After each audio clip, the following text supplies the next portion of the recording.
guys, so today we're going to be going over the ankle PAILS rail setup for ankle dorsiflexion.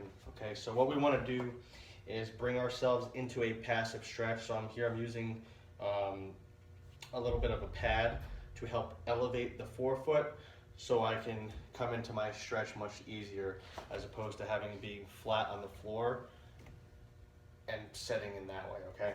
So again, we're going to bring ourselves into a passive stretch on the back or the posterior part of the leg, the lower leg. All right. From there, we're going to stretch for 2 minutes. All right. For our PAILS contraction, we're going to be trying to press the foot down into the pad. Okay. So we stretch for 2 minutes. All right. We create our tension before we do our PAILS contraction. We bring in our air into our lower abdominal region. We lock that down, okay? From there, we stabilize the body. We create more tension. In this case, I can push against the wall. I can take this leg here, drive it into the floor, right? So I'm creating total body tension. From there, I go into my PAILS contraction.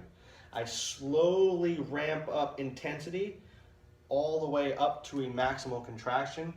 I find that on the ankle, you've got to go really, really slow, because if not, you'll do this and your heel will come up and you won't get the best PAILS contraction, okay? So go very, very slow, build into it methodically, very intelligently, ramp it up to 100.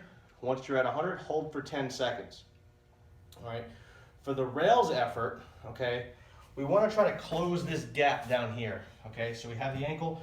I always tell people to try to take the toes and try to pinch them to the shin, and try to take the shin and pinch into the toes.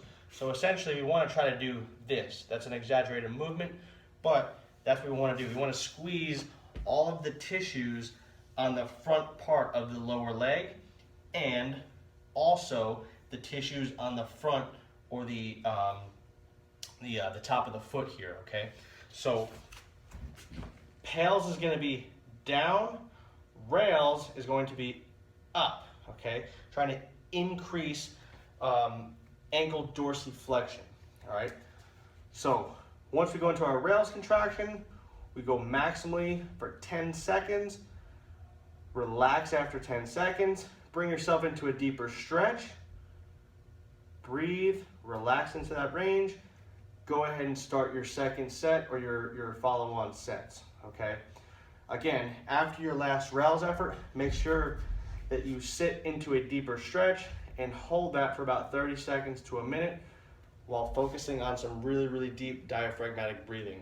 I always tell people in on a 4 count, out on an 8 count. Just kind of relax into the stretch after you've done all your PAILS rails efforts. That's the ankle PAILS rails setup.